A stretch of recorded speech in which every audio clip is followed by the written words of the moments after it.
Semua orang mengira Zhang Chulan hanyalah seorang pengecut yang tak berguna, tapi ternyata ia adalah pewaris seni bela diri terkuat di dunia. Zhang Chulan adalah seorang mahasiswa yang tinggal di kota, jauh dari desa miskinnya. Ia pulang ke desa untuk berziarah ke makam kakeknya, Zhang Xilin. Namun, di perjalanan ia menerima telepon dari kepala polisi setempat, Susi, yang memintanya segera datang ke kantor polisi. Setibanya di desa, Susi memberi kabar buruk, makam kakeknya telah digali semalam.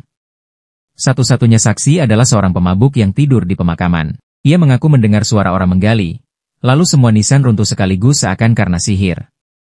Keesokan harinya, saat Susi mengecek lokasi, ia menemukan sebagian besar makam hanya rusak ringan, tetapi jasad Zhang Xilin benar-benar hilang. Susi menduga ini bukanlah perampokan makam biasa, karena keluarga Zhang dikenal sebagai keluarga ahli bela diri. Ia hendak segera memberitahu Zhang Chulan, tapi tiba-tiba muncul seorang gadis berambut acak-acakan, memperkenalkan diri sebagai cucu Zhang Xilin yang lama hilang.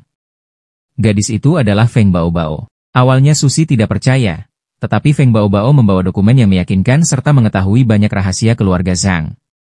Ia mengaku bahwa ayah Chulan, Zhang Yoku, telah meninggalkannya sejak dalam kandungan. Susi bisa mempercayainya, sebab Yoku memang terkenal berperangai buruk. Ketika mendengar kabar itu, Zhang Chulan sangat terkejut. Ia merasa jijik pada ayahnya yang ternyata menyembunyikan seorang anak lain. Kesal, ia meninggalkan kantor polisi dan langsung menuju makam kakeknya. Malam hari, di pemakaman, ia mendengar suara orang menggali. Ia mengira itu pencuri makam dan mencoba mengambil bukti dengan memotret. Namun, orang itu ternyata Feng Baobao. Karena suara kamera yang keras, ia ketahuan. Feng Baobao lalu melompat dan menghantam kepala Chulan dengan sekop hingga ia pingsan. Saat sadar, Zhang Chulan mendapati ada zombie di depannya. Ia ketakutan setengah mati, tapi Feng Baobao dengan dingin menancapkan pisau ke mulut zombie itu. Wajahnya yang pucat dengan rambut kusut membuat Chulan semakin ngeri, seakan sedang melihat hantu. Feng Baobao lalu menyeret kakinya menuju makam kosong kakeknya. Zhang Chulan berteriak minta tolong, tetapi ia sama sekali tidak melawan. Feng Baobao dengan tenang berkata bahwa ia harus mati karena menghalangi jalannya. Saat mendengar namanya dari mulut Feng Baobao, barulah Chulan sadar bahwa gadis itu adalah kakak yang disebut Susi. Ia pun langsung berubah sikap, menyapanya dengan manis dan memanggilnya kakak. Namun, Feng Baobao menendangnya kembali ke dalam lubang makam dan menegaskan bahwa ia bukan saudaranya. Chulan terkejut, tetapi tidak berdaya. Saat Feng Baobao mulai menimbun tubuhnya dengan tanah, suara jeritannya malah menarik perhatian kawanan zombie yang muncul dari dalam tanah. Feng Baobao segera berhenti menimbun dan beralih menghabisi para zombie. Zhang Chulan hanya bisa berjongkok gemetaran. Ia bahkan sempat meracau, meyakinkan dirinya bahwa semua ini hanyalah mimpi dan ia akan segera terbangun di asrama kampusnya. Feng Baobao bertarung dengan gesit, menebas zombie demi zombie dengan pisau raksasanya, bahkan menendang kepala mereka hingga putus. Namun, melihat betapa pengecutnya Chulan, ia akhirnya menyerah untuk menolongnya dan pergi meninggalkannya dengan ucapan dingin. Semoga beruntung. Zhang Chulan kini dikepung zombie, hanya bisa menangis dan berteriak.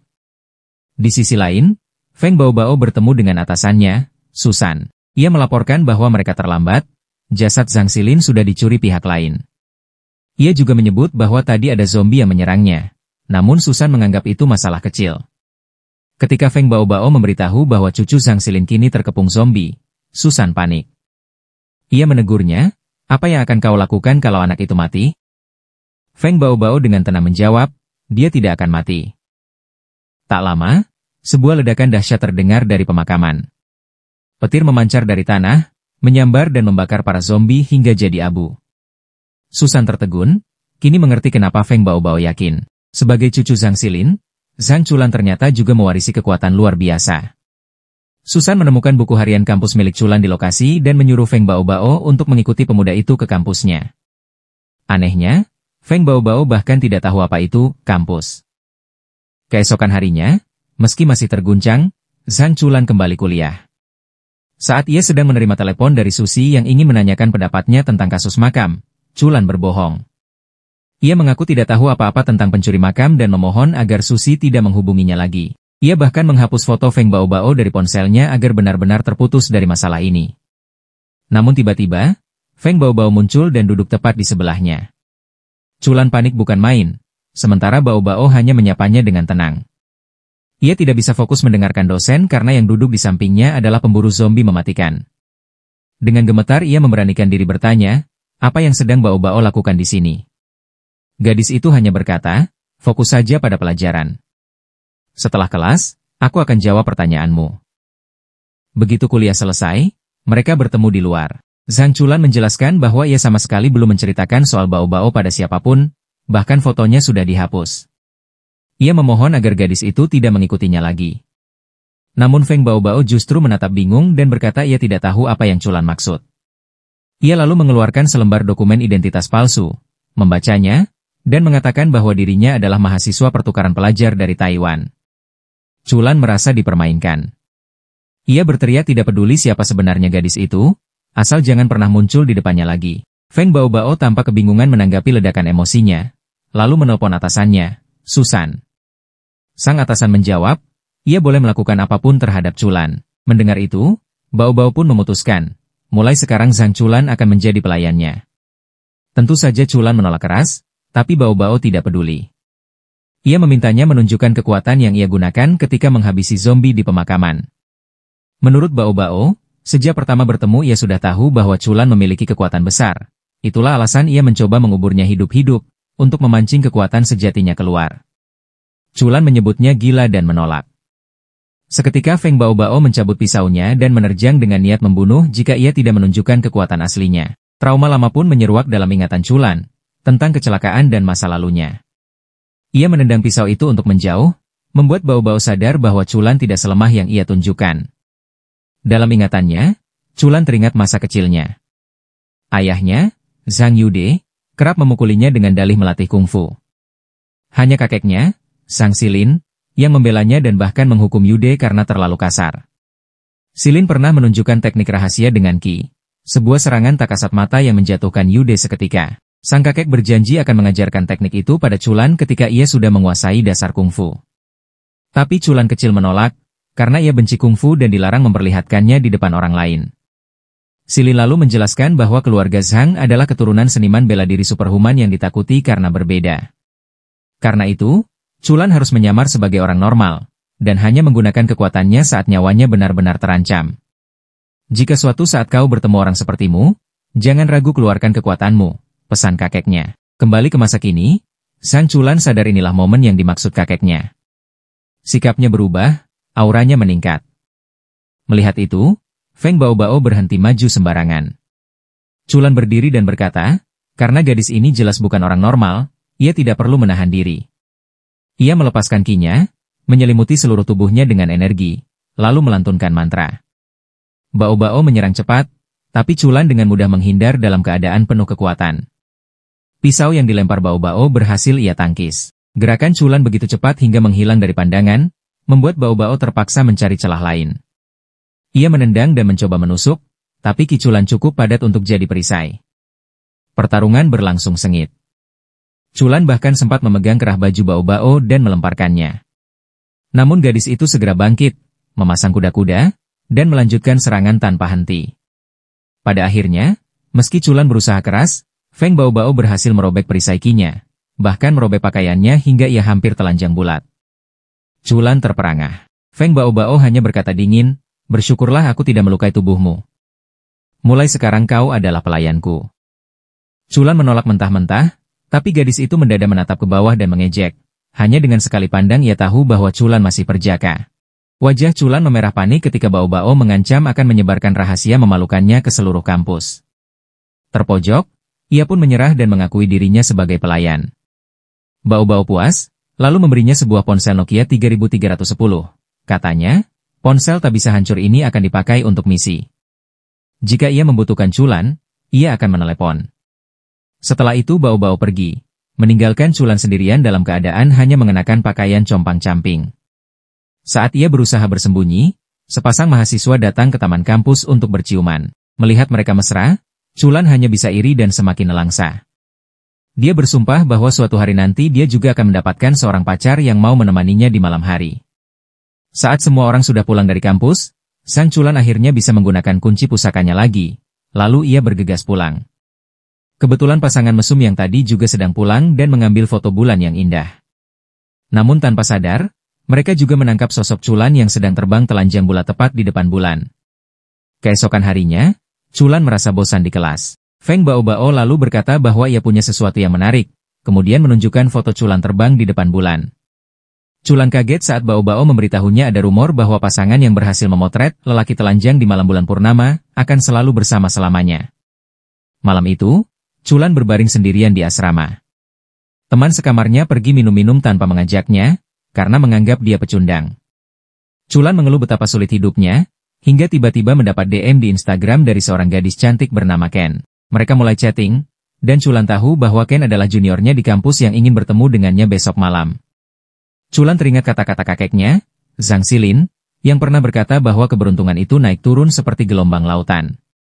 Setelah sekian lama merasa hidupnya terus menurun, Chulan percaya bahwa kali ini keberuntungan akhirnya datang. Ia yakin bahwa dirinya mungkin benar-benar punya kesempatan bersama Ken. Keesokan malamnya, Baobao tiba-tiba menyuruh Chulan bertemu seseorang. Chulan gugup dan menolak dengan alasan ada urusan penting. Namun Baobao mengabaikannya dan memberinya sebuah ponsel tua, mengatakan bahwa ia akan mendapat telepon nanti. Chulan tetap memutuskan untuk pergi menemui Ken, bahkan mematikan ponsel pemberian Baobao karena tak peduli. Ken datang dan kencan pertama Chulan dalam 19 tahun hidupnya pun dimulai. Gadis itu lengket dengannya dan mengajaknya makan malam. Sementara itu, Baobao mencoba menghubunginya, tapi gagal. Zhang Jinsen yang bersamanya berkata bahwa mungkin Chulan memang punya urusan penting, tapi Baobao tetap curiga. Ia menunjukkan bahwa lokasi Chulan masih bisa ia lacak meski ponselnya mati, lalu meminta Jinsen mengantarnya. Sementara itu, kencan Chulan berjalan sangat baik. Ken menunjukkan tanda-tanda tertarik, bahkan mengajaknya pulang ke tempatnya setelah makan malam. Chulan yakin malam itu adalah malam keberuntungannya. Ken lalu mendekat, seolah hendak menciumnya, tapi tiba-tiba menusukkan jarum ke lehernya. Chulan merasa ada sesuatu yang menyengat, tapi menyingkirkannya demi kesempatan indah itu. Namun tiba-tiba ia merasakan sakit tajam di bagian vitalnya. Ia langsung menjauh, sadar ada yang tidak beres. Ken tertawa dan berkata bahwa ia sudah tahu Chulan memiliki segel keperjakaan, sebuah tanda khusus yang membuat hanya gadis yang benar-benar menyukainya saja yang bisa menyentuhnya. Ken lalu mengaku bahwa ia sudah menanamkan serangga beracun di dalam tubuh Chulan, yang akan segera menunjukkan efeknya. Ken kemudian memanggil sekelompok zombie untuk menyerangnya. Chulan panik, lalu bertanya apakah dia juga yang mencuri jasad kakeknya. Ken menjawab santai bahwa ia hanya melakukan perintah, dan jika Chulan ingin melihat kakeknya lagi, ia harus ikut. Chulan berusaha menggunakan kunci pusaka keluarganya, tetapi kekuatan itu lenyap seketika. Ia baru sadar bahwa racun dari serangga Ken telah menekan energinya. Zombie-zombie lalu memukulnya hingga pingsan. Di sisi lain, Baobao melihat bahwa posisi Chulan bergerak cepat, seperti sedang dibawa dengan mobil. Zhang Jinsen menduga bahwa Chulan diculik oleh orang yang sama yang pernah mengendalikan zombie di desa Chulan dulu. Ia memperingatkan Baobao bahwa kali ini musuh mereka mungkin jauh lebih berbahaya. Sementara itu, Ken membawa Chulan ke markas organisasi misterius bernama Zensei. Organisasi inilah yang sebelumnya menyuruhnya mencuri jasad Zhang Xilin. Di sana, seorang pemuda jenius bernama Ryu mencoba mengekstrak energi spiritual dari tubuh Zhang Xilin, tapi hasilnya tidak cukup. Itulah sebabnya ia memerintahkan Ken untuk menculik Chulan agar bisa dijadikan eksperimen berikutnya. Ryu mengatakan bahwa Ken berhasil dalam misinya, dan dengan itu ia resmi menjadi anggota Zensei. Ken terkejut karena tidak ada ritual atau tanda khusus seperti tato. Namun Ryu menjawab bahwa di Zensei tidak ada aturan. Seseorang hanya perlu mengakui dirinya sebagai anggota, maka ia otomatis diterima. Ken marah karena sudah susah payah mencuri jasad Zhang Xilin dan menculik Chulan, tetapi hanya mendapat pengakuan lisan tanpa penghargaan apapun. Ryu hanya tertawa mendengar amarah Ken. Saat itu, kakak perempuannya yang bertubuh kekar, Natsuka, menghampiri Zhang Chulan. Ia tampak terangsang setelah merasakan energi Chulan dan berkata bahwa dia memang benar cucu Zhang Xilin.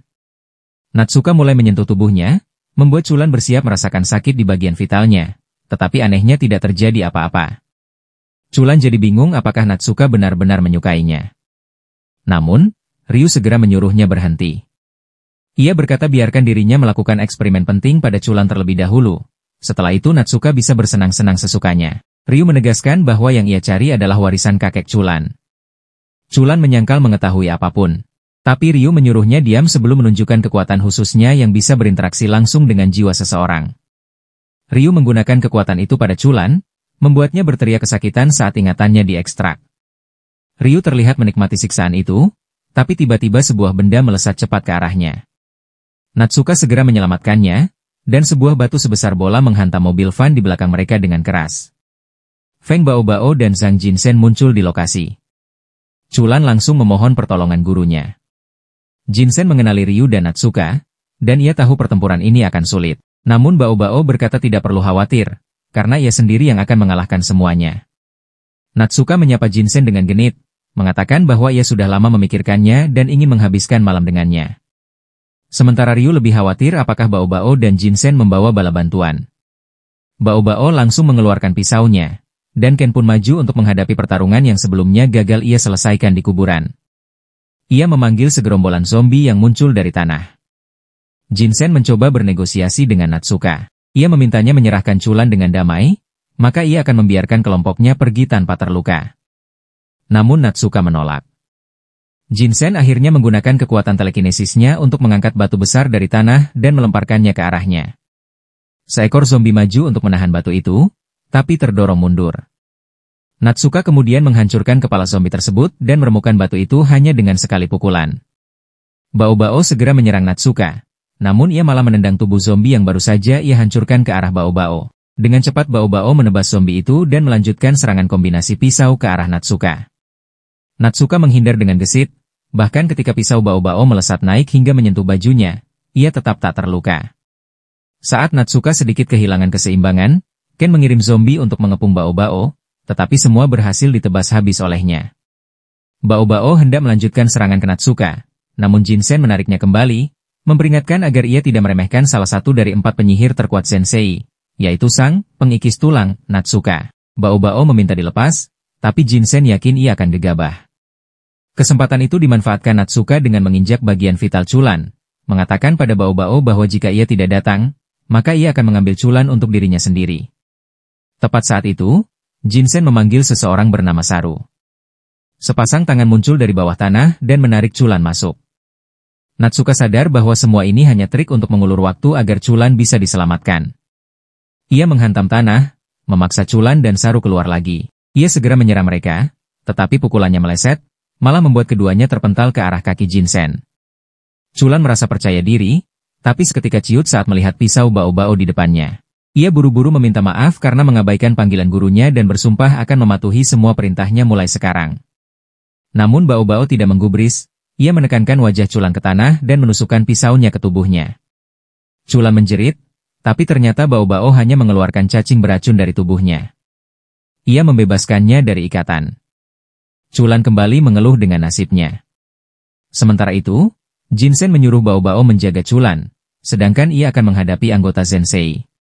Ia berkata pada Natsuka bahwa karena menolak tawarannya, maka ia tidak akan membiarkannya kabur. Atas sinyalnya, anggota organisasi Jinsen langsung mengepung area itu. Ryu panik melihatnya, segera berlari ke mobil dan memerintahkan Ken ikut. Mobil melaju kencang. Natsuka naik motornya dan menggoda Jinsen agar mereka bertemu 4 mata di lain waktu. Jinsen menahan anak buahnya agar tidak menyerangnya karena mereka tak cukup kuat, dan memerintahkan mereka mengejar mobil Ryu. Ia menegaskan pada Natsuka bahwa urusan mereka akan diselesaikan nanti. Chulan masih tampak kecewa meski sudah diselamatkan. Baobao bertanya kenapa ia tidak bersyukur. Chulan berkata kakeknya dulu sering berkata bahwa setelah serangkaian kejadian buruk, keberuntungan pasti datang.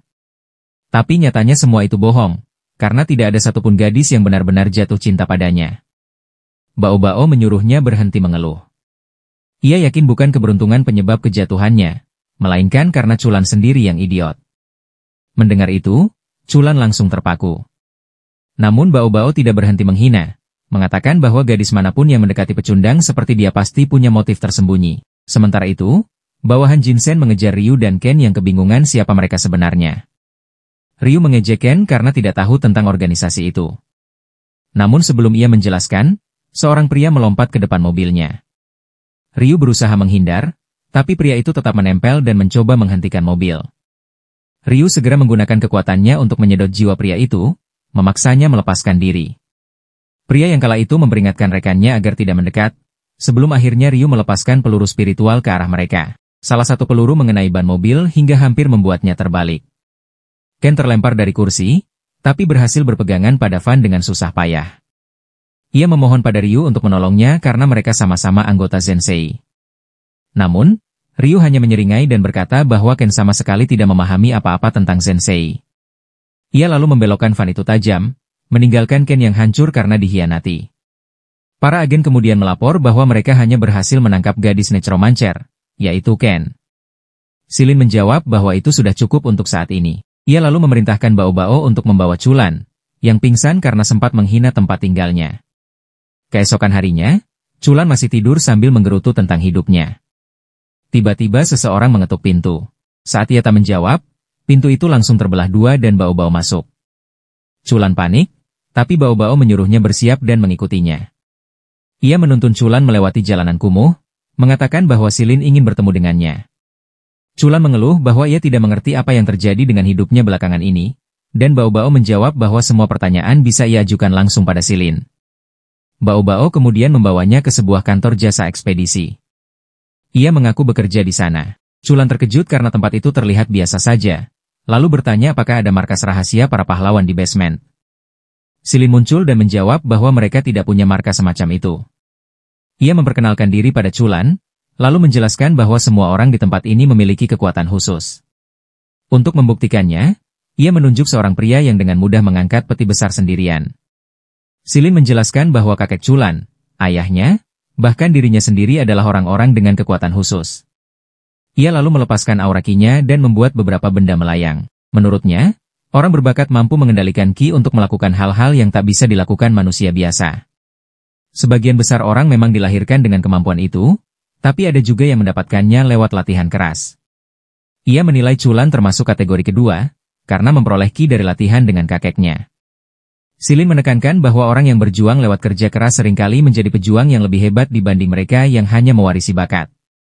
Dalam lift, Chulan bertanya pada Silin tentang organisasi Zensei. Silin menjawab bahwa mereka sendiri belum mengetahui tujuan sebenarnya dari Zensei. Ia juga menjelaskan bahwa ada berbagai sekolah dan klan tempat orang-orang dengan kekuatan khusus bernaung, masing-masing dengan aturan mereka sendiri. Namun, anggota Zensei tidak peduli pada aturan itu dan bertindak sesuka hati. Akhirnya mereka sampai di sel tempat Ken ditahan. Silin tahu bahwa Ken adalah satu-satunya pewaris keluarga necromancer ternama yang hilang 6 bulan lalu. Organisasi menerima permintaan untuk melacaknya, dan kini mereka menemukannya bersama Zensei. Silin menegur Ken karena gegabah bergabung dengan Zensei tanpa menyelidikinya terlebih dahulu. Namun, Ken menegaskan bahwa itu bukan urusan siapapun. Ia tahu tentang perusahaan ekspedisi ini yang berusaha mengendalikan orang-orang dengan kekuatan khusus sesuai aturan mereka. Ia muak karena mereka bertindak seakan-akan lebih tinggi, padahal menurutnya hanya anjing peliharaan pemerintah. Silin mengakui bahwa Ken tidak sepenuhnya salah, lalu menawarkan kesepakatan. Jika Ken mau membocorkan tujuan Zensei, mereka akan bersikap lunak padanya. Tapi Ken menolak mentah-mentah. Ia menantang mereka, karena meski diserahkan ke polisi, tidak ada bukti untuk menghukumnya. Silin lalu bertanya kenapa Ken begitu gigih membela Zensei padahal ia baru bergabung. Ken akhirnya menceritakan masa lalunya. Ia mengaku membenci nekromanci, tapi keluarganya memaksanya menguasai seni itu karena ia satu-satunya pewaris. Sampai umur 15 tahun ia tak pernah keluar rumah, hanya ditemani zombie-zombie busuk. Jika ia gagal mempelajari mantra, ia akan dipukuli. Setelah menguasai semua sihir, keluarganya malah menyuruhnya hidup sebagai orang biasa dan melarangnya menggunakan kekuatan itu di luar. Ken merasa dirinya hanya boneka keluarga, jadi ia kabur dan memutuskan bergabung dengan Zensei demi kebebasan. Saat Ken masih berteriak, Yude, adik Silin yang delinquen, masuk ke ruangan. Ia menyebut Silin pecundang karena tak bisa menghadapi satu gadis, lalu mengatakan akan mengambil alih kasus ini. Silin menyuruhnya pergi, tapi Yude malah mendekati Ken, menuntutnya buka mulut. Saat Ken menolak, Yude menamparnya hingga jatuh, lalu menendangnya berkali-kali. Ia berteriak bahwa mereka tidak perlu patuh pada aturan seperti polisi. Sambil menarik rambut Ken, ia mengejek bahwa meski Ken bebas jadi anggota Zensei, ada harga yang harus dibayar. Ia melemparkan Ken, lalu berkata bahwa jika Zensei bebas melakukan apa yang mereka mau, orang lain juga bebas melakukan apapun terhadap mereka.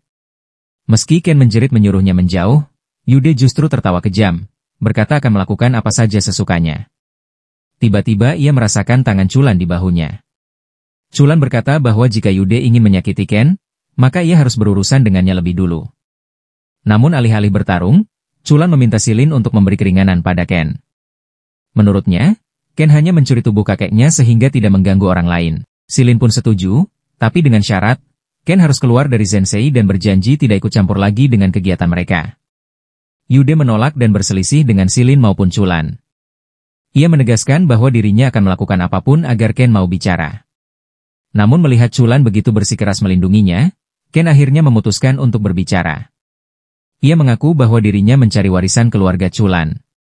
Menurut apa yang ia dengar dari Ryo dulu, kakek Chulan pernah mengalahkan 12 anggota Zensei tanpa terluka parah sedikit pun berkat seni bela diri legendaris bernama Kagan Style. Sejak itu, Zensei terus mencari kakeknya, bukan untuk balas dendam, melainkan karena penasaran akan kekuatannya. Dengan pengakuan itu, mereka pun meninggalkan Ken sendirian. Yude berkata bahwa tugasnya selesai karena Ken sudah bicara. Kini ia hanya tertarik pada Chulan. Ia mengejek Chulan sebagai pewaris gaya legendaris Sakuran Kagan, tapi ternyata lemah. Chulan menjawab bahwa ia tidak pernah belajar apapun selain mengendalikan ki dari kakeknya, dan ia tidak tahu apa-apa tentang Kagan Style. Ia juga menegaskan bahwa Zensei keliru soal cerita kakeknya. Namun Bao Bao berkata bahwa itu tidak penting, karena bagaimanapun Zensei akan terus memburunya. Tiba-tiba terdengar jeritan dari sel lain. Chulan melihat seorang pria mirip monyet diikat di langit-langit. Silin menjelaskan bahwa itu adalah Saru, orang yang pernah menyelamatkannya dengan menerima pukulan Natsuka menggantikan dirinya. Silin juga mengatakan bahwa Natsuka adalah salah satu dari 4 penyihir Zensei. Meski tidak suka membunuh, kekuatannya bisa membuat orang menyerah pada nafsu mereka hingga menjadi gila. Setelah itu, Silin mengajak Chulan ke kantornya agar bisa berbicara tenang. Ia menjelaskan bahwa perusahaan ekspedisi ini bekerja untuk menjaga keseimbangan dan kedamaian antara manusia biasa dan para pengguna kekuatan khusus. Ia lalu menawarkan Chulan untuk bergabung. Namun Chulan langsung menolak, karena ia tidak ingin terlibat dalam sesuatu yang berbahaya atau merepotkan. Silin mencoba membujuk dengan iming-iming gaji besar, tapi Chulan mengira itu hanya bualan dan tetap menolak. Yude yang frustrasi lalu menyuruh Bao Bao membujuknya. Bao Bao menanggapi dengan memukul wajah Chulan, lalu menghajarnya dengan tongkat baseball. Akhirnya, Chulan menyerah dan setuju untuk bergabung dengan perusahaan ekspedisi. Yude dengan senang hati memberikan dokumen perekrutan, sementara Silin memperingatkannya agar tidak ikut campur urusannya. Yude menjawab bahwa ia punya izin dari atasan, dan mulai mengaku akan mengambil Bao Bao serta Chulan di bawah asuhannya. Malam itu, Chulan masih terjaga, merenungi nasib buruknya. Tiba-tiba ia mendengar suara aneh dari luar. Saat membuka pintu, tidak ada siapapun. Namun mendadak seekor iblis yang bersembunyi di atap melompat, memasukkannya ke dalam karung. Chulan hanya bisa berteriak saat iblis itu membawanya pada tuannya. Tuan itu adalah seorang gadis yang tampak puas dengan kinerja hewan peliharaannya. Ia mengirim iblis itu pulang, lalu membuka karung dengan gembira karena ingin sekali bertemu dengan Chulan. Namun rekannya segera menariknya menjauh, tepat sebelum Chulan melompat keluar dengan menggunakan kinya. Chulan mengira mereka anggota Zensei, tapi gadis itu menjelaskan bahwa mereka bukan bagian dari Zensei. Mereka hanya ingin bertemu dengannya, dan menurut mereka tidak ada cara lain. Rekannya menambahkan bahwa mereka tidak bermaksud jahat, hanya ingin mempertemukannya dengan ketua mereka. Chulan sempat ragu, hingga akhirnya berniat kembali tidur. Namun saat itu, seorang pria albino bernama Lei muncul dan mengatakan bahwa ia juga ingin membawa Chulan ke kelompoknya. Pertarungan pun tak terhindarkan. Lei ternyata adalah ahli bela diri berbahaya, dan pengikutnya melancarkan jurus ki yang sama dengan teknik Chulan. Chulan terkejut melihat mereka menggunakan gaya seni bela diri yang mirip dengannya, yaitu Tenni True Style. Saat duel berlangsung, Bao Bao juga terbangun karena merasakan niat membunuh yang diarahkan padanya. Ia melompat keluar jendela dan berhadapan dengan seorang gadis berambut putih. Gadis itu memperkenalkan diri sebagai anggota Ten Group, mengatakan bahwa mereka akan membawa Chulan, dan meminta Bao Bao menyampaikan pesan itu kepada Silin. Bao Bao hanya mengangguk lalu hendak pergi, tapi gadis itu marah karena diremehkan. Ia menyerang Bao Bao dengan pukulan terbang beruntun, membuat Bao Bao harus bertahan dan menghindar. Setelah saling bentrok, Bao Bao menyadari bahwa gadis itu adalah Qianshan, salah satu petarung dari Ten Group. Sementara itu, Chulan kewalahan menghadapi para pengikut Lei yang menggunakan teknik serupa dengannya. Setelah menyingkirkan salah satunya, ia berduel dengan yang lain hingga akhirnya Lei sendiri turun tangan. Chulan menyerang dengan pukulan penuh ki, tapi serangannya sama sekali tidak menembus pertahanan Lei. Dengan mudah, Lei menampar Chulan hingga terhempas ke tanah. Meski Chulan berulang kali bangkit dan menyerang, ia tetap tidak bisa menembus dinding pertahanan Qi Lei. Lei bahkan membentuk tangan raksasa dari Qi-nya untuk menghancurkan Chulan. Menurutnya, tidak pantas orang luar seperti Chulan menguasai seni bela diri milik sekolah mereka, apalagi jika dipakai dengan buruk. Ia menjatuhkan Chulan dan menyuruh anak buahnya membawanya pergi. Namun Chulan, dengan sekuat tenaga, bangkit kembali, menolak menyerah begitu saja. Selama hidupnya, Zhang Chulan tetap merasa sendirian dan tak berdaya. Ia frustrasi karena bahkan di antara para manusia super, Yiren, dirinya tetap berbeda, dan ia tidak ingin terus hidup seperti itu. Ia menantang Feng Xian untuk bertarung lagi. Xian memperingatkan bahwa kali ini Chulan bisa berubah menjadi sesuatu yang berbahaya, tapi Chulan menerima nasibnya. Tiba-tiba, Feng Baobao muncul dan berkata bahwa Chulan tidak perlu lagi lari dan bersembunyi, karena sekarang ia adalah pelayannya. Chulan tersenyum melihatnya, tapi langsung ditampar hanya karena ia tidak memanggilnya dengan benar sebagai tuan. Baobao lalu menyuruhnya agar tidak menahan diri lagi dan menggunakan seluruh kekuatannya untuk menghajar siapapun yang mengganggunya. Chulan menerima perintah itu dan mendadak melepaskan kekuatan penuhnya. Xian terkejut karena ia tahu jurus apa yang akan dipakai. Chulan teringat pada masa kecilnya, ketika kakeknya, Zhang Xilin, pernah melatihnya dengan serangan petir yang bisa menembus Qi miliknya. Sejak saat itu ia berlatih keras untuk menguasainya, dan hari ini adalah pertama kalinya ia menggunakan jurus itu pada lawan. Ia merendahkan tubuh, melepaskan petir ke seluruh tubuhnya. Semakin lama petir itu makin intens, lalu ia menerjang Xian. Serangan awal berhasil ditahan, dan Xian membalas dengan telapak kaki raksasanya.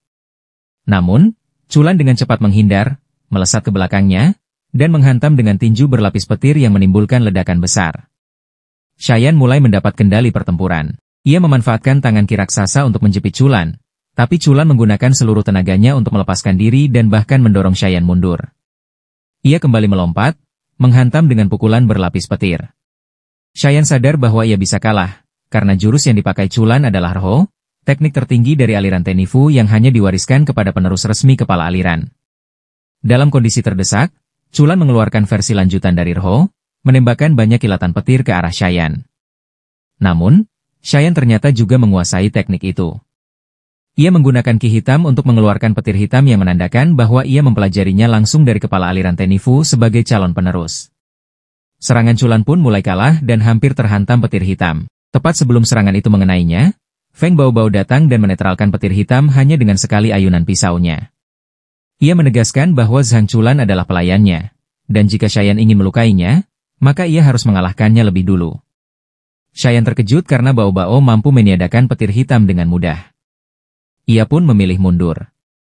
Xian lalu meminta maaf pada Chulan karena meremehkannya, kemudian memberikan undangan untuk mengikuti turnamen Ren yang diadakan oleh aliran Tenifu dalam sebulan. Ia menambahkan bahwa Chulan berpotensi menjadi pemimpin berikutnya dari aliran itu, dan memintanya membuktikan diri di turnamen nanti.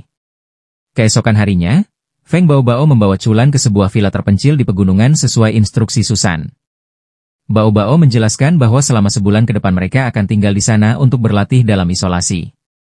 Chulan menolak, mengatakan bahwa ia sudah hampir seimbang dengan Xian kemarin, dan yakin bisa menang jika bertemu lagi. Namun Baobao menegaskan bahwa Chulan salah, karena Xian kemarin hanya memakai sepertiga kekuatannya. Ia juga menjelaskan bahwa jika Chulan tampil baik di turnamen, mereka mungkin bisa bertemu langsung dengan Zhang Xilin, pemimpin Tenifu sekaligus kakeknya, yang bisa memberi jawaban tentang masa lalu keluarganya. Setelah memasuki villa, Baobao menyuruh Chulan diam. Ia mendekat, memegang wajahnya, membuat Chulan salah paham dan mengira hari itu ia akan kehilangan keperjakaannya. Tapi ternyata, Baobao hanya menempelkan dahinya ke dahi Chulan dan mengirimkan energi ke otaknya. Rasa sakit luar biasa membuat Chulan berteriak sebelum pingsan. Dalam kondisi tak sadar, ia mendapati dirinya berada di tempat gelap, Qi-nya perlahan mengalir tenang, memberikan rasa nyaman. Namun, Baobao menyiramnya dengan air, membangunkannya. Saat ditanya, Baobao menjelaskan bahwa ia baru saja mentransfer teknik ke dalam otak Chulan. Kini tinggal berlatih untuk menguasainya. Chulan mencoba meditasi, tapi terganggu saat Baobao tiba-tiba mulai melepas pakaiannya. Ia kaget dan bertanya apa yang akan dilakukan, tapi Baobao menjawab santai bahwa ia hanya mau mandi, tanpa sadar bahwa itu mengganggu konsentrasi. Chulan tidak bisa fokus karena pikirannya melayang ke hal-hal kotor. Setelah Baobao selesai mandi, ia tampil dengan penampilan yang lebih perempuan dari biasanya, membuat Chulan salah tingkah sampai kinya tak terkendali. Bao Bao menyadari itu, lalu menendangnya karena tidak fokus latihan, tanpa sadar dirinya adalah penyebab gangguan itu. Setelah melihat betapa mudahnya Chulan tergoda hanya dengan bau tubuh perempuan, Bao Bao menyimpulkan bahwa masalahnya adalah karena Chulan masih perjaka menyedihkan. Maka ia membawa dua wanita untuk menyelesaikan masalah itu. Namun, Chulan marah dan menolak mereka mentah-mentah. Wanita-wanita itu pun pergi, sementara Bao Bao kebingungan mengapa Chulan bereaksi demikian. Chulan lalu bangkit dan berkata dengan tegas bahwa ia lebih baik kembali ke asramanya. Zhang Chulan berkata kepada Feng Bao Bao bahwa ia sudah muak dengan aturan master dan menjadi pelayan. Ia mengatakan bahwa selama ini ia menahan kekuatannya karena kata-kata kakeknya. Tetapi sekarang, setelah superhuman lain mengetahui kemampuannya, ia tak perlu lagi menahan diri. Selain itu, ia tidak suka diperlakukan seperti bodoh oleh orang lain. Jadi ia memutuskan untuk tidak bekerja untuk siapapun. Feng Bao Bao menodongkan pisau, menyuruh Chulan mundur, tapi ia menolak. Ia tahu bahwa melawan Bao Bao ia tidak akan menang. Namun ia siap menghadapi konsekuensi demi menjaga harga dirinya. Bao Bao terus menyuruhnya berhenti, tapi Chulan tidak mengindahkan. Bao Bao kehilangan kesabaran dan sekali tebas, ia membelah rumah menjadi dua. Meski demikian, Chulan tetap berjalan pergi. Bao Bao menyadari ia telah melakukan kesalahan, kehilangan kendali atas pikirannya, dan berulang kali mengucapkan, "Aku salah," seperti burung beo. Su Jie dan Susan datang, ingin membawa Chulan kembali dengan cara mereka masing-masing. Su Jie mengatakan pada Susan bahwa mereka bisa menggunakan kekuatan paksa, karena itu yang membuat Chulan pergi dari mereka sebelumnya. Selain itu, ia yakin Bao Bao tidak memiliki kemampuan untuk meminta maaf atau daya tarik feminin yang cukup untuk membuat seorang pria lemah. Susan memberikan pandangan, sekolah R, pada Bao Bao karena itu fetisnya.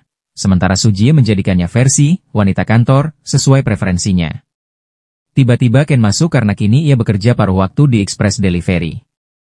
Ia terkejut melihat Bao Bao yang tampak seperti wanita dan mengetahui bahwa kedatangannya untuk meminta maaf pada Chulan. Ken langsung menolak saran-saran tua dari Su Jie dan Susan, lalu memutuskan untuk memberi Bao Bao makeover sesuai usia yang tepat. Ia mendandani Bao Bao seperti gadis biasa, namun Bao Bao bahkan tak bisa melangkah dengan high heels. Di sisi lain, sebuah mobil berhenti di dekat Chulan yang sedang menuruni bukit.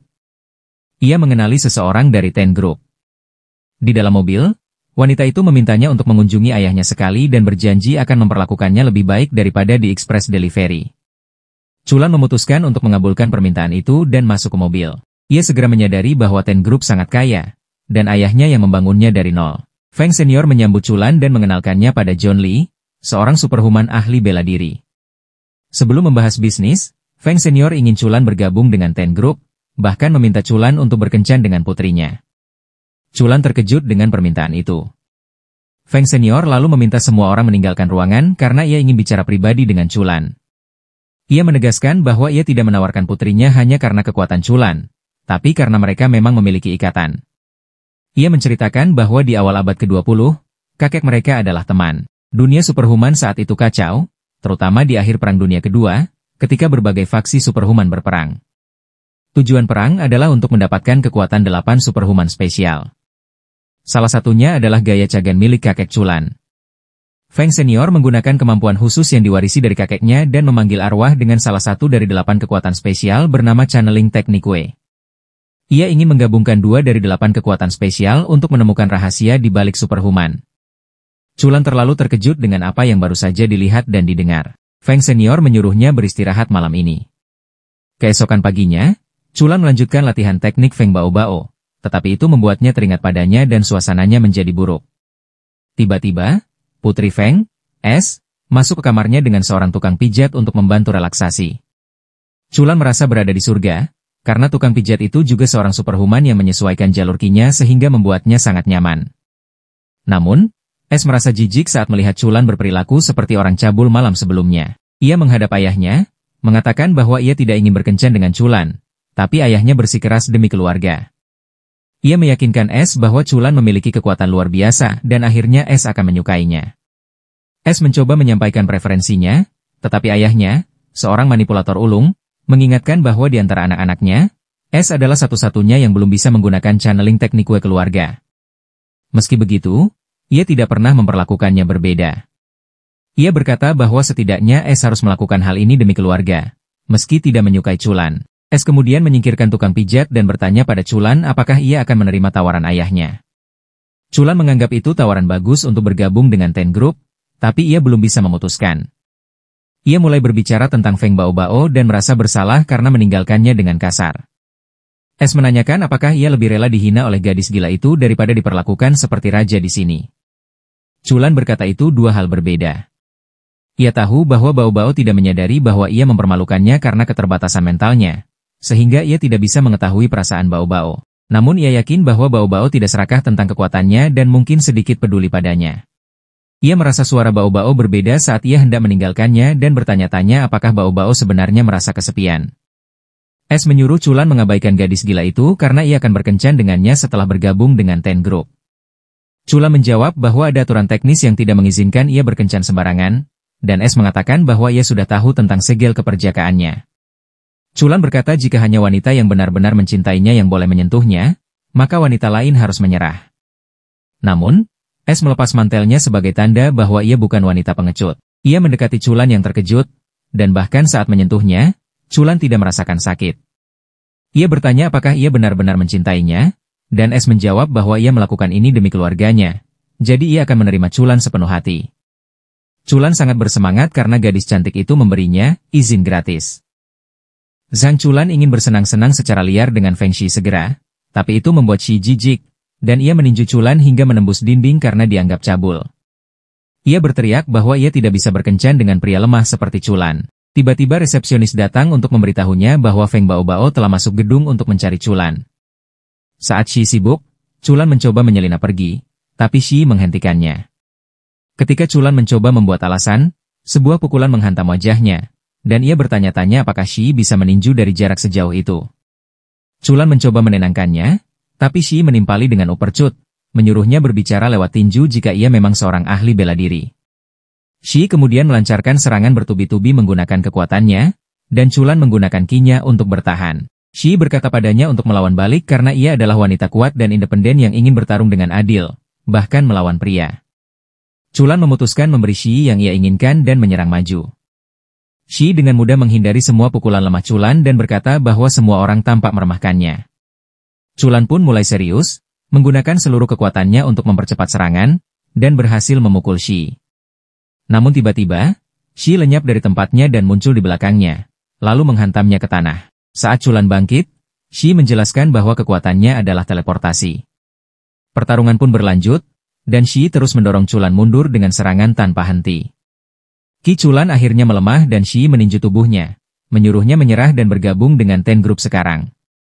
Namun Chulan justru tertawa karena ia menyadari bahwa sifat agresif Shi adalah kepribadiannya yang sebenarnya. Ia bangkit dan berkata bahwa ia tidak bisa mengalahkannya sekarang, tapi ingin membuat taruhan. Jika ia berhasil menembus sebuah teknik Shi, ia akan membiarkannya pergi. Jika gagal, ia akan menerima apapun yang Shi inginkan. Sementara itu, Feng Baobao memasuki gedung untuk mencari Chulan. Ia tersandung di high heels-nya saat sampai di resepsionis dan meminta resepsionis memanggil Zhang Chulan. Resepsionis menyadari bahwa Baobao juga seorang superhuman dan memberitahunya bahwa Chulan sedang sibuk dan ia diperintahkan untuk menolak permintaan bertemu. Baobao meminta maaf, tapi tanpa sengaja memanggil resepsionis, Tante, yang membuat wanita itu marah dan memanggil petugas keamanan. Dua penjaga menarik Baobao, tapi ia menggunakan kekuatannya untuk melonggarkan lengan mereka dan membebaskan diri. Saat mendarat, ia terkilir pergelangan kaki karena high heels dan jatuh menelungkup. Ia bangkit dan memutuskan untuk mencari Chulan lagi. Para penjaga memberitahu semua orang di gedung untuk menghadapi penyusup superhuman yang kuat. Baobao terus mengalahkan semua yang menghadangnya. Tak lama, 4 penjaga superhuman muncul. Pemimpin mereka meremehkan Baobao, namun saat ia mendekat untuk menanyakan alamat Chulan, ia ditembak dengan peluru udara jarak dekat. Baobao memblokirnya, lalu menyerang sambil menghindari semua peluru. Ia menendang wajah pemimpin itu, namun tiba-tiba seorang pervert yang hanya memakai celana dalam menyerangnya dari belakang. Baobao menangkap tangannya, tetapi ternyata kekuatannya adalah meregangkan tubuh seperti karet dan ia cepat melilit Baobao seperti ular, memberi kesempatan pada Shi menyerangnya dengan kuku tajam. Baobao segera melepaskan ki-nya dan menendang keduanya, sementara 3 penjaga bertarung melawannya. Penjaga keempat menganalisis kekuatannya untuk menemukan kelemahan. Namun setelah Baobao selesai dengan 3 penjaga, pria keempat itu basah celananya karena sadar ia tak bisa menang dan membiarkannya lewat. Bao Bao melanjutkan perjuangannya dan sampai di ruangan tempat Jiang Jun, ahli bela diri terkenal, menunggunya. Ia berkata bahwa ia hanya ingin menemukan Chulan dan tidak ingin bertarung, tapi Jiang Jun langsung melepaskan kinya. Ia menyerang Bao Bao dengan gerakan bela diri cepat, mendorongnya mundur. Bao Bao hanya bisa memblokir serangannya. Saat melompat untuk menghindari pukulan palm, ia kesulitan menjaga keseimbangan karena high heels. Jiang Jun menangkapnya dan menyerang dengan teknik khusus. Ki serangan tersebut merambat ke otaknya, membuatnya bingung. Untungnya, Jiang Jun menjelaskan tekniknya, kinya mengalir seperti air di sekeliling tangannya, dan meski tidak langsung mengenai target, tetap memberi efek. Ia menyerang lagi, dan Bao Bao menghindar. Jiang Jun memutar tubuhnya cepat, menendang perut Bao Bao dan melemparkannya jauh. Bao Bao merasa pusing di seluruh tubuh dan meminta Timeout untuk menenangkan diri. Jiang Jun bingung dengan kemampuan Bao Bao karena serangan itu biasanya sudah menjatuhkan ahli bela diri tingkat tinggi. Tiba-tiba, Bao Bao menancapkan kepalanya ke tanah untuk memperbaiki posisi, lalu berlari mengelilingi Jiang Jun dan hampir menghindari pisau yang dilemparkannya. Ia yakin bisa menghindari lebih banyak pisau, tapi tiba-tiba pisau kembali dan melukainya dari belakang. Jiang Jun terus menyerang dengan pisau, dan Bao Bao menangkis dengan telapak tangannya. Ia menyadari bahwa kekuatan Jiang Jun bukan telekinesis, tapi weapon mastery, yang memungkinkan ia menggunakan senjata apapun sebagai bagian tubuhnya dan mengendalikannya menggunakan ki. Jiang Jun menjebak Bao Bao dengan pisau-pisau tersebut, lalu muncul di belakang untuk menyelesaikannya. Ia menahan Bao Bao di tempatnya saat pisau-pisau itu meluncur ke arahnya. Feng Bao Bao melepaskan bahunya untuk membebaskan diri dan menghindari pisau-pisau dengan melompat ke atas. Jiang Jun menangkap pisau-pisau itu tepat sebelum mengenai dirinya dan memuji kekuatan Bao Bao, mengatakan bahwa akan sia-sia mengalahkannya di sini. Namun Bao Bao menjawab bahwa ia merasakan hal yang sama. Ia menjelaskan bahwa karena Feng Shi bilang akan mudah mengambil kembali Zhang Chulan jika ia memakai high heels, ia sudah memakainya sampai sekarang. Tapi ternyata, Bao Bao tidak bisa mengalahkan Jiang Jun sambil memakai high heels. Ia melepas high heels-nya dan memberi peringatan bahwa jika Chulan tidak kembali bersamanya, itu akan jadi kesalahan Jiang Jun. Jiang Jun terus menyerang dengan pisau, tetapi sekarang Bao Bao jauh lebih cepat dan dapat menghindari serangan dengan mudah. Ia mendekat dan berhasil mengenai Jiang Jun untuk pertama kali.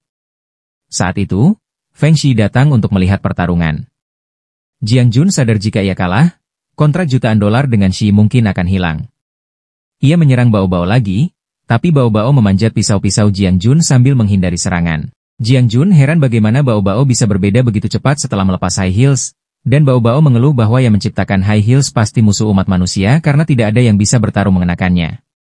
Jiang Jun frustrasi karena terlihat seperti badut di depan atasannya, tetapi Bao Bao tidak ingin membuang waktu lagi dengannya. Ia hanya meminta Jiang Jun memberitahukan di mana Zhang Chulan agar bisa membawanya kembali. Jiang Jun melihat kesempatan untuk menyombongkan diri dan berpura-pura tidak serius sebelumnya karena Bao Bao perempuan. Ia menyuruh Bao Bao berlutut jika ingin pergi.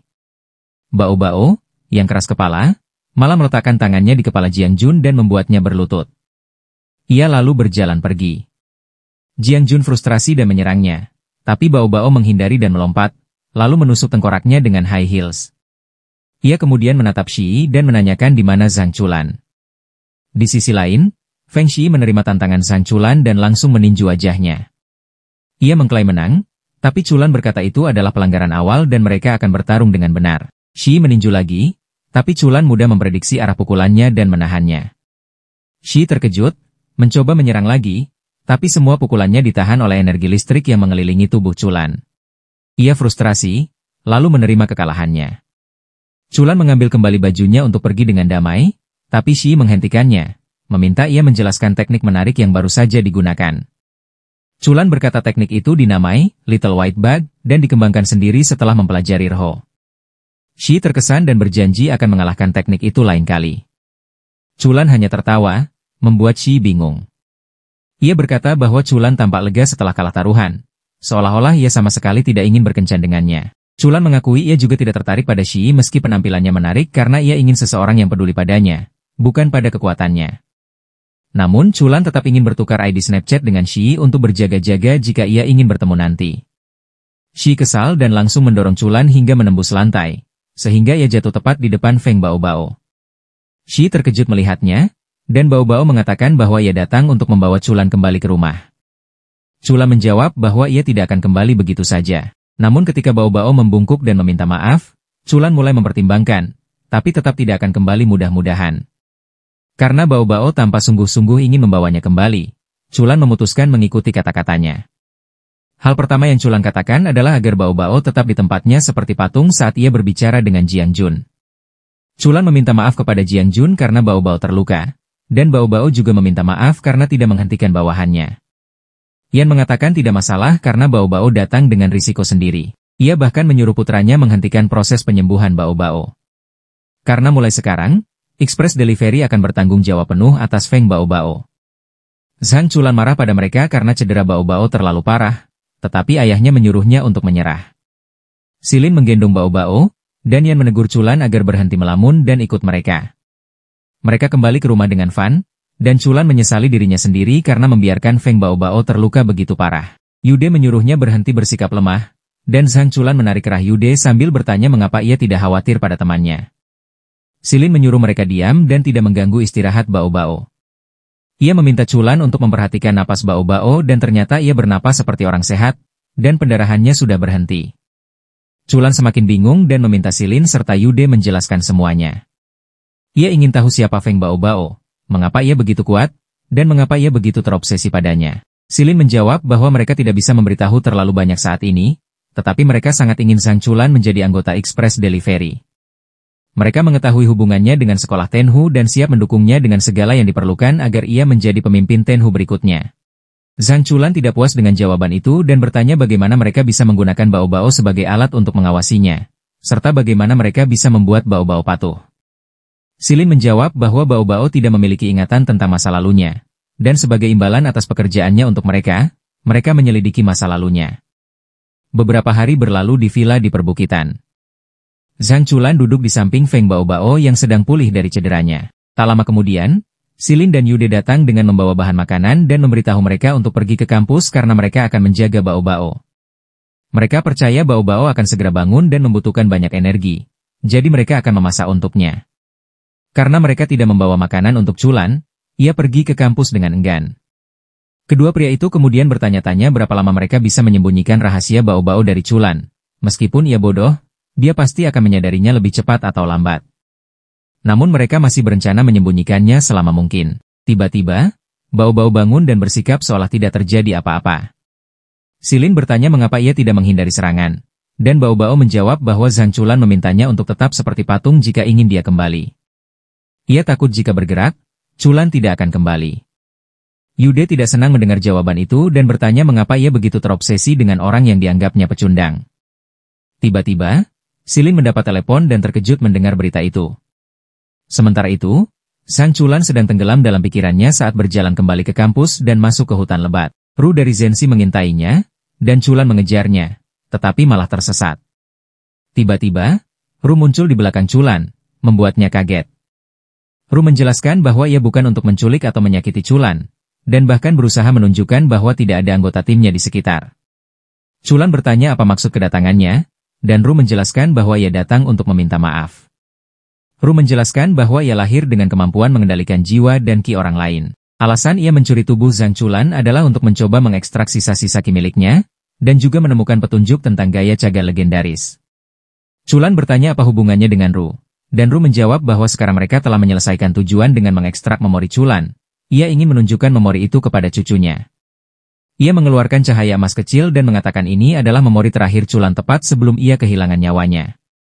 Chulan ragu-ragu menerima cahaya memori itu karena mengira ini mungkin jebakan. Ryu, yang merupakan manipulatif profesional, berkata agar ia membuangnya jika tidak percaya. Tetapi jika dibuang, ia tidak akan pernah mengetahui momen terakhir kakeknya. Chulan masih panik dan bertanya apakah Ru ingin mengumpulkan 8 kekuatan spesial. Ru terkesan karena Chulan mengetahui hal itu, tapi ia menegaskan tidak tertarik pada kekuatan itu, meski tidak bisa berkata hal yang sama untuk teman-temannya. Ia pergi, dan Chulan memutuskan mengambil risiko untuk melihat momen terakhir kakeknya.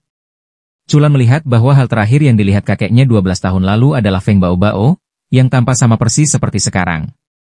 Ia berlari secepat mungkin menuju villa karena ingin tahu apakah Silin dan Yude mengetahui kebenaran selama ini dan sengaja menyembunyikannya. Saat sampai, villa kosong, bahkan Bao Bao tidak ada. Tiba-tiba, Chulan mendapat telepon dari Silin yang menyuruhnya ke rumah sakit. Chulan menemukan 3 temannya sedang melihat seorang pria tua sakit, yaitu ayah Silin dan Yude, yang baru bangun dari koma panjang. Ia ingin melihat wajah anak-anaknya, serta Bao Bao dan Zhang Chulan. Chulan mengatakan bahwa ia tidak mengenal pria tua itu dan saat ini tidak peduli. Yang ingin ia tahu adalah apakah Bao Bao yang membunuh kakeknya 12 tahun lalu. Kedua bersaudara itu terkejut dan bertanya siapa yang memberitahunya. Zhang Chulan menyuruh mereka diam dan mulai berteriak pada Bao Bao, menanyakan apakah ia yang membunuh kakeknya. Bao Bao tidak ragu dan dengan polos mengatakan bahwa dialah yang membunuhnya. Zhang Chulan melepaskan kinya dalam kemarahan, tetapi ayah Silin menyuruhnya berhenti. Ia mengatakan tidak perlu menyimpan rahasia apapun, lalu bertanya apakah Chulan ingin tahu kebenaran tentang Bao Bao. Chulan bertanya siapa Amu, dan pria tua itu menjawab bahwa itulah nama yang ia panggil untuk Bao Bao. Ia mengatakan sudah mengenal Bao Bao sejak 1944. Chulan terkejut menyadari bahwa Bao Bao setidaknya seumuran kakeknya. Pria tua itu melanjutkan ceritanya. Pada musim panas 1944, Bao Bao tiba-tiba bangun di gua tanpa ingatan. Ia berjalan tanpa tujuan dan bertemu dua penebang kayu. Salah satunya mencoba memperkosanya karena mengira ia cantik dan tak berdaya. Namun sepasang kekuatan datang dan mengusir penyerang itu. Mereka melihat Bao Bao seperti boneka tanpa emosi, lalu membawanya pulang. Di sanalah ia bertemu ayah Silin, Shu, yang masih anak-anak saat itu. Pasangan kekuatan itu berusaha mengetahui lebih banyak tentang gadis misterius itu. Ketika tidak menemukan petunjuk, mereka memutuskan untuk mengadopsinya dan menamainya AM. Dalam beberapa bulan, ia belajar berbicara dan menulis, lalu menceritakan bahwa nama aslinya adalah Feng Bao Bao. Namun ketika Feng Bao Bao mencoba mengingat sesuatu lebih dari itu, ia merasa kepalanya seperti terbelah dan mulai menangis keras. Ibu Shu mengirim Shu untuk memanggil dokter, tetapi ketika ia kembali, Bao Bao baik-baik saja dan sedang bermeditasi, sementara Shu dan ibunya hanya bisa merasakan bahwa aura di sekeliling Bao Bao berbeda. Dokter mengatakan bahwa Bao Bao sedang menggunakan ki dan meminta mereka menyimpan rahasia ini dari penduduk desa. Malam itu, Shu bertanya pada Bao Bao tentang sakit kepalanya. Bao Bao tidak ingat bagaimana ia belajar mengalirkan ki dalam tubuhnya. Tapi ia merasa itu datang secara alami. Ia mengirimkan sedikit ki ke dalam tubuh Shu dan memintanya bermeditasi bersamanya. Shu melakukan seperti yang diperintahkan, tapi tidak merasakan perbedaan apapun. Bao Bao menyadari bahwa ia terlalu memikirkan semuanya sehingga sulit mengumpulkan ki, lalu memutuskan membimbing Shu. Berkat bimbingannya, Shu bisa merasakan dan mengumpulkan ki. Setelah itu, Shu mulai berlatih dengan Bao Bao secara rahasia. Mereka seperti keluarga bahagia, dan waktu berlalu dengan cepat. Namun, bahkan setelah 5 tahun, Bao Bao masih agak bingung. Ibunya menerima lamaran pernikahan untuk Bao Bao, tapi ia menolak semuanya. Shu setuju karena ia menyukai Bao Bao, tapi ibunya hanya tertawa melihat keinginan kekanak-kanakan Shu. Ia berpikir tidak buruk jika Bao Bao menikahi Shu jika memang menyukai dia. Namun ketika mereka menanyakan hal itu, Bao Bao bingung karena tidak memahami arti kata menyukai. Ia menggaruk kepalanya sambil mencoba memikirkannya. Pasangan itu menyuruhnya berhenti memikirkan hal itu. Tapi Bao Bao tetap memikirkannya, bahkan di malam hari, dan tiba-tiba kepalanya sakit karena menggunakan pikirannya di luar kapasitasnya. Wanita itu menenangkan Bao Bao dengan menyanyikan sebuah lagu. Tak lama kemudian, bandit menyerang desa mereka dan mulai merampok semua persediaan makanan. Saat mereka mengambil bekal makan siang yang disimpan Shu untuk Bao Bao muncul di lokasi sambil menyanyikan lagu tadi. Para bandit mengira ia bodoh karena mengabaikan mereka dan memutuskan bersenang-senang dengannya. Ayah Shu memohon pada bandit agar meninggalkan gadis itu dan berjanji memberikan semua yang mereka miliki. Tetapi bandit itu memukulnya ketika ia mencoba menahan mereka, bahkan menyerang lehernya hingga mati, membuat semua orang terkejut. Shu berlari menuju bandit karena marah, tapi ia terjatuh karena tendangan di wajah. Bandit kemudian menyeret Bao Bao pergi. Namun ketika Bao Bao mendengar ibu Shu menangis, ia berlari ke arahnya. Ia mengatakan bahwa hatinya terasa nyeri saat mendengar tangisan ibu Shu dan ingin membuatnya bahagia. Ia bertanya apakah ini yang disebut menyukai seseorang. Wanita itu hanya menanggapi bahwa ia iri melihat betapa polos dan tidak mengerti Bao Bao. Bao Bao meminta ibu Shu berhenti menangis dan bertanya apa yang bisa dilakukannya untuk membuatnya bahagia. Ibu Shu tersinggung dan bertanya apakah Bao Bao bisa membunuh bandit yang baru saja membunuh suaminya. Bao Bao menatap seorang bandit yang mendekat dan hanya dengan satu pukulan ringan menghancurkan giginya. Ia berjanji pada ibu Shu akan membunuh semua bandit untuk membuatnya bahagia, lalu segera menebas leher bandit yang menyerangnya dengan tangan kosong. Bandit lain berlari untuk menghadangnya, tetapi Bao-Bao membunuh mereka semua tanpa ampun. Shu sadar kembali dan meski ibunya melarangnya melihat pemandangan mengerikan itu, ia tidak bisa mengalihkan pandangannya. Orang biasa hanya melihat Bao-Bao membunuh bandit. Tetapi Shu melihat roh para bandit muncul, mengutuknya, lalu menghilang. Penduduk desa ketakutan dengan kekuatan Bao-Bao dan mulai menyebutnya setan, meminta Bao-Bao keluar dari desa.